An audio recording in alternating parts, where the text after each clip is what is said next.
The rain fell in sheets across the empty streets of downtown, each drop catching the amber glow of the streetlights like tiny golden coins scattered across the pavement. Maria Santos pulled her thin jacket tighter around her shoulders as she hurried toward the bus stop, her 12-hour shift at St. Mary's Hospital finally behind her. The night air carried the fresh scent of rain-washed earth, a welcome relief after the sterile corridors she'd walked for the past half-day. As a night shift nurse, Maria had grown accustomed to these solitary walks home, the city transformed into something quieter, more intimate in the darkness. At 35, she had found peace in the rhythm of caring for others, though lately the emptiness of her small apartment seemed to echo a little louder each morning when she returned. She was almost at the bus stop when she saw him, an elderly man standing motionless in the middle of the sidewalk, completely soaked, his gray hair plastered to his head. He wore a cardigan that had once been cream-colored but was now a soggy beige, and his hands hung at his sides as if he had simply given up fighting the storm. "Sir, are you all right?" Maria called out, approaching cautiously. The man turned toward, her voice, his eyes holding a confusion that made Maria's heart clench. She recognized that look. She'd seen it countless times in the hospital's geriatric ward. His lips moved silently for a moment before words finally came. I was going somewhere, he said, his voice barely audible over the rain. But I don't remember where. Without hesitation, Maria opened her umbrella and stepped closer, extending its protection over both of them. "What's your name, sir?" "Eduardo," he said, then paused as if surprised he remembered. "Eduardo Mendoza. I think I was going home. Do you know your address, Mr. Mendoza?" Eduardo's brow furrowed deeply, the effort of remembering clearly painful. "There's a blue door," he said finally. "And roses. My daughter planted roses." Maria looked around the deserted street, then back at Eduardo's bewildered face. She couldn't leave him here, lost and soaked to the bone. The buses had stopped running an hour ago, and even if she called the police, it would take time for them to arrive. "Come on, Mr. Mendoza," she said gently, taking his arm. "Let's get you somewhere warm and dry while we figure this out." The 24-hour diner on Maple Street glowed like a beacon in the storm. Maria guided Eduardo through the door where the warm air immediately embraced them, scented with coffee and the comfort of pancakes on the griddle. "Table for two?" asked Jenny, the night waitress, her eyes kind but curious as she took in Eduardo's bedraggled appearance. "Please," Maria said, helping Eduardo into a booth near the heater. As they settled in, Maria studied Eduardo more carefully. Despite his confusion, there was something distinguished about him, the way he held himself, the careful precision of his speech when he wasn't struggling to remember. His hands, now wrapped around a steaming cup of coffee, were those of someone who had worked with delicate things.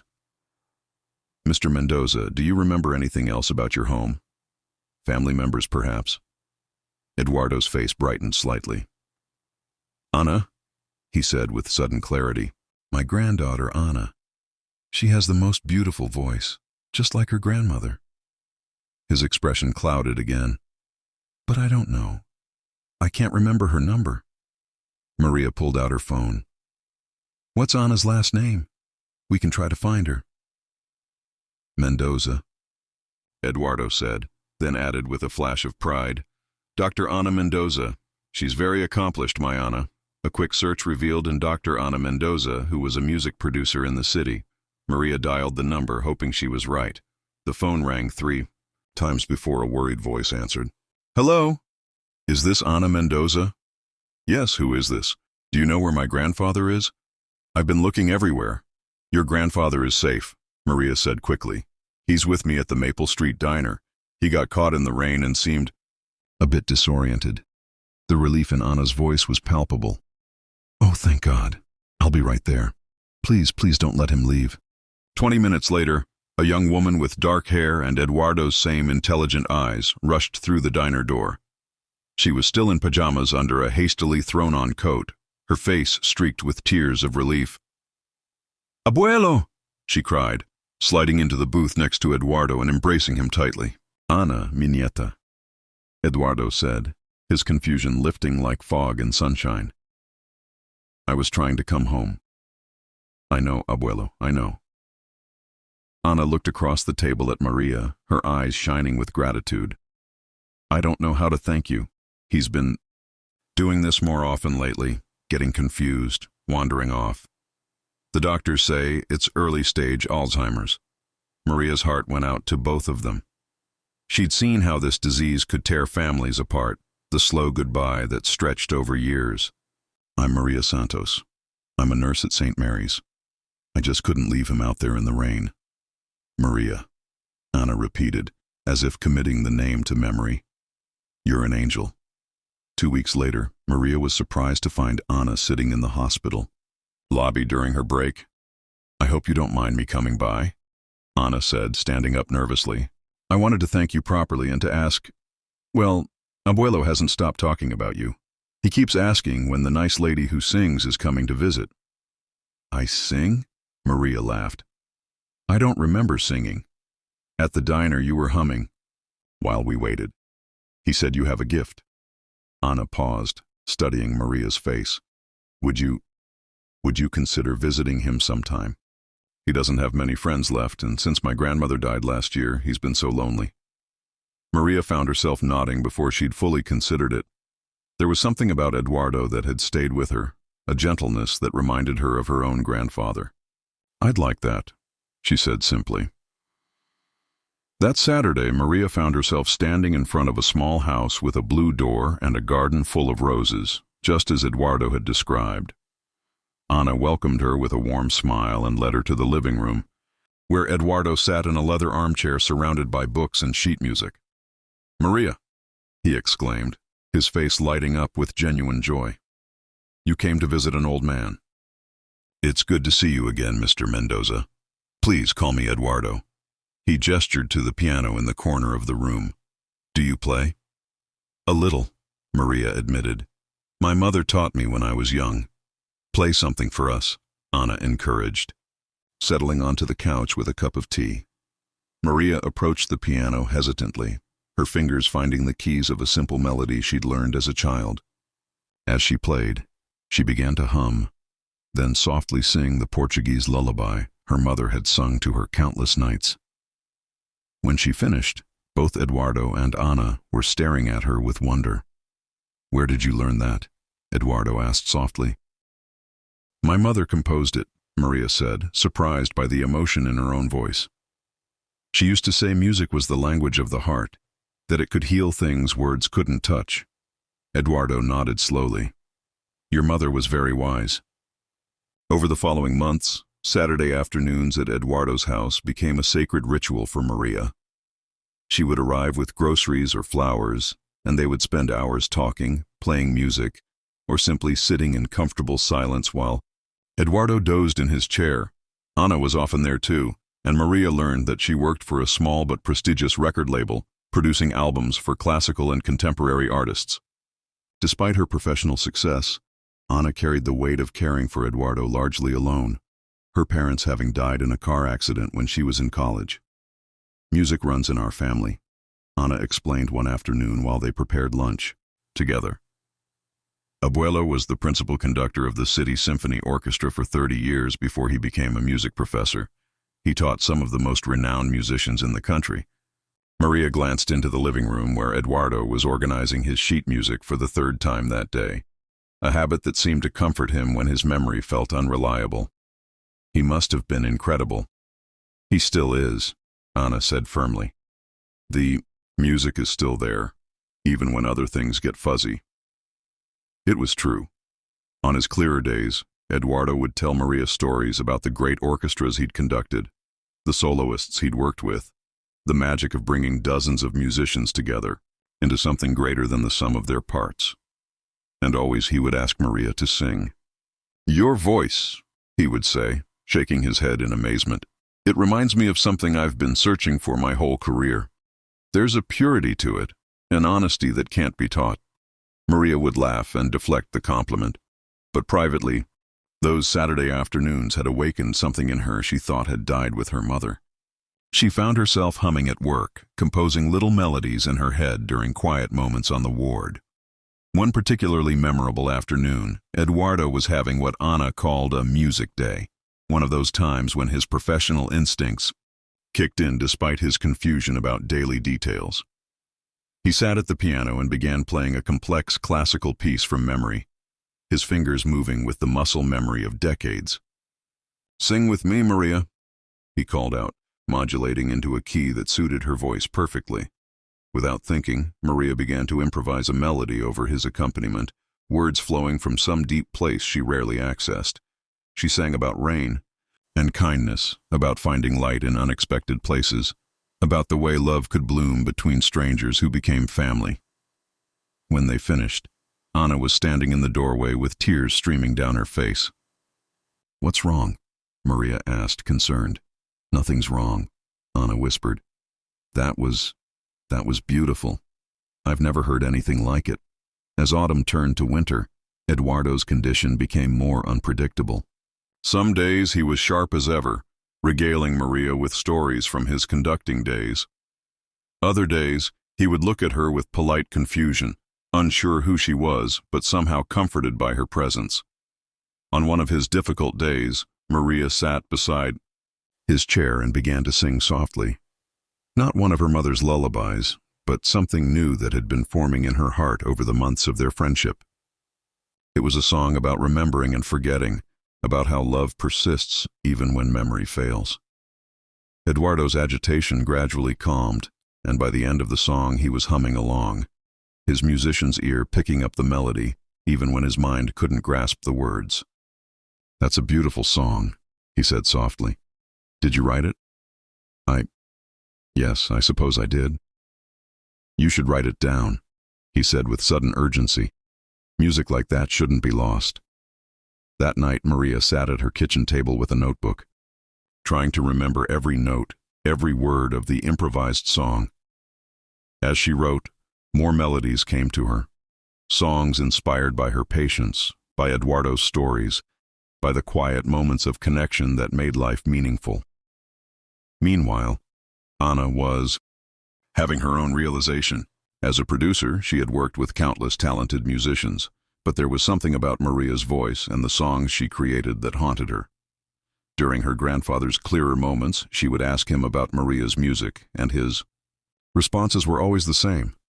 "She has something special, something rare." "What do you mean, abuelo?" "There are technically perfect singers everywhere," Eduardo would explain. "But Maria, she sings from a place of truth. That's what makes great music, not perfection, but authenticity." Anna began secretly recording Maria during their Saturday sessions, using her phone to capture the casual moments when Maria would sing while helping with dishes or humming while Eduardo napped. The more she listened to these recordings, the more convinced she became that she was witnessing something extraordinary. Spring brought both hope and concern. Eduardo was having more bad days, but Maria's presence continued to be a source of comfort for him.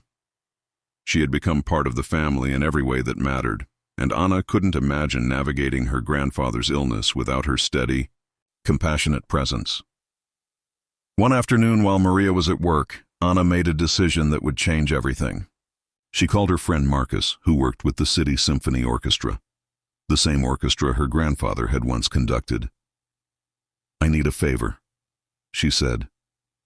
"And it's going to sound crazy." She explained about Maria, about her grandfather's reaction to her music, about the songs that seemed to pour out of her naturally. "I want to surprise her," Anna said. "She's given us so much, and I don't think she realizes how gifted she is." Marcus listened intently. "You're talking about a full orchestral arrangement?" "I'm talking about giving her the experience my grandfather always said was the closest thing to magic on earth, hearing your music brought to life by a symphony orchestra." It took weeks of planning, but Marcus was intrigued enough by Anna's passion to arrange for a small ensemble of the orchestra's musicians to gather for what Anna called a musical experiment. She provided them with simple recordings of 3 of Maria's songs, and the orchestra's arranger worked with her to create full orchestral versions. The hardest part was keeping it secret from both Maria and Eduardo, who had started asking when Anna was going to do something about Maria's talent. On a Saturday in late spring, Anna told Maria that Eduardo had been asking to visit the concert hall where he used to conduct. "Would you mind coming with us?" He gets agitated in new places. Sometimes, but you calm him down. Maria readily agreed, as she always did when it came to Eduardo's well-being. They arrived at the elegant concert hall in the afternoon, and Anna led them through the backstage entrance. "I have to check on something with the sound equipment," Anna said casually. "Why don't you two wait in the auditorium? I'll be right back." Maria and Eduardo made their way into the main hall, where Eduardo immediately perked up. "I know this place," he said with excitement. "I've stood on that stage thousands of times." "Tell me about it," Maria said, helping him into a seat in the front row. As Eduardo began sharing memories of performances and musicians, Maria noticed that the stage wasn't empty. Musicians were quietly filing in, setting up their instruments. She was about to ask Eduardo if this was normal when Anna appeared beside them. "Maria," Anna said, her voice trembling with excitement and nerves, "I have something to tell you."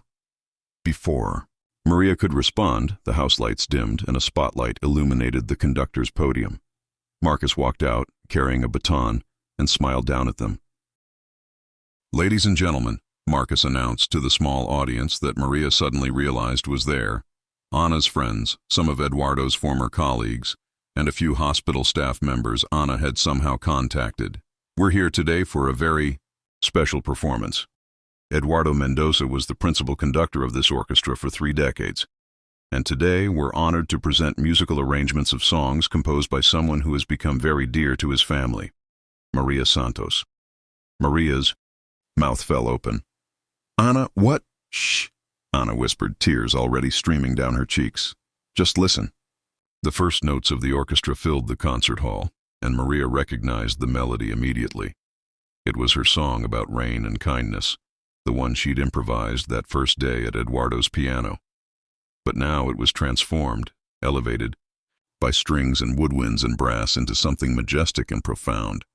Beside her, Eduardo was weeping openly. "That's your song," he whispered, "your beautiful song."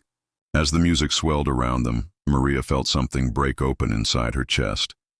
Years of holding back, of being practical, of not daring to dream too big. The orchestra played all 3 songs Anna had arranged, each one a gift Maria had never expected to receive. When the last note faded, the musicians stood and applauded. The small audience rose to their feet, and Eduardo, with a clarity that had been rare in recent months, stood up and called out, "Brava, brava, Maria." In the weeks following the concert, Maria's life changed in ways both small and profound. Anna had recorded the performance, and when she played it for executives at her record label, they were immediately interested in working with Maria to develop a full album. "I don't know anything about the music industry," Maria protested during one of their Saturday afternoon conversations. "You don't need to," Anna assured her. "You just need to keep being yourself and writing from your heart. I'll handle the business side." Eduardo, energized by the excitement of the concert, was having more good days. He insisted on helping Maria refine her compositions, his decades of musical expertise proving invaluable even when his short-term memory faltered. "Music," he would say, "is like love. It doesn't diminish when you share it. It multiplies." Maria decided to reduce her hours at the hospital to part-time, allowing her to pursue music while still maintaining the work that had always given her purpose. Her colleagues were supportive, having witnessed firsthand the joy that music brought to their workplace when Maria would sing softly to patients during difficult moments. The album, when it was finally released 8 months later, was titled Songs for Eduardo, a tribute to the man whose confusion in a rainstorm had led to the most meaningful friendship of Maria's life. It featured orchestral arrangements of 12 songs, each one telling a story of connection, compassion, and the unexpected ways love enters our lives. On the anniversary of the night Maria found Eduardo in the rain, Anna organized a small celebration at the house with the blue door and rose garden. Eduardo was having one of his clearer days, and he insisted on making his famous Spanish rice, though Anna and Maria did most of the actual cooking while he supervised and told stories. "You know," Eduardo said as they sat around the dinner table, "I've been thinking about that night you found me." "Oh?" Maria said, serving herself some salad. "I wasn't really lost," Eduardo said with a mischievous smile. "Well, I was lost, but not in the way I thought. I was lost from myself. from the music that had always been my compass. But you helped me find my way back. Ana looked puzzled. Abuelo, what do you mean? I mean that sometimes what looks like an ending is really a beginning in disguise. Eduardo reached across the table to take both women's hands. Maria, you gave me the gift of remembering who I am, even when my mind forgets the details. And Ana, you gave Maria the gift of sharing her music with the world. We gave each other the gift of family, Maria said softly. Eduardo nodded. Exactly. The best kind of family, the kind you choose. As if summoned by their conversation, it began to rain gently outside, droplets patting against the windows like a gentle percussion section. Maria started humming, Ana joined in with harmony, and Eduardo began conducting from his chair, his hands moving in the graceful patterns that had once guided full orchestras. In that moment, surrounded by music and love and the sound of rain that had brought them together, Maria understood something her mother had tried to teach her years ago, that healing comes not from avoiding life's storms, but from learning to dance in the rain with people who become your shelter. The concert. Hall was packed for Maria's first major solo performance. In the front row sat Eduardo, more frail now but alert and proud, wearing his best suit and a boutonniere Ana had pinned to his lapel. Ana sat beside him, her production company having grown significantly on the success of Maria's album and the attention it brought to their unique approach to discovering and nurturing talent. As Maria walked onto the stage, she looked out at the audience and felt a familiar sense of connection. The same feeling she'd had as a nurse caring for others, but now expressed through music instead of medicine. She still worked part-time at the hospital, but her life had expanded in ways she never could have imagined. This first song, she said into the microphone, is for everyone who has ever helped a stranger in the rain, not knowing that they were actually helping themselves find their way home. As the orchestra began the opening notes of her signature song, Maria caught Eduardo's eye and saw him mouth the words he'd said to her so many times over the past 2 years. Sing from your heart, mi querida. That's where the magic lives. She smiled, took a breath, and began to sing, not just for the audience, but for the beautiful truth that sometimes the most profound gifts come disguised as simple acts of kindness, and that love, like music, has the power to transform everything it touches. The rain that had brought them together that night had been just the beginning of their story. Now, as Maria's voice soared through the concert hall, filling every corner with hope and healing, she knew that their story would continue to unfold in ways none of them could predict. Because the best stories, like the best songs, are the ones that write themselves.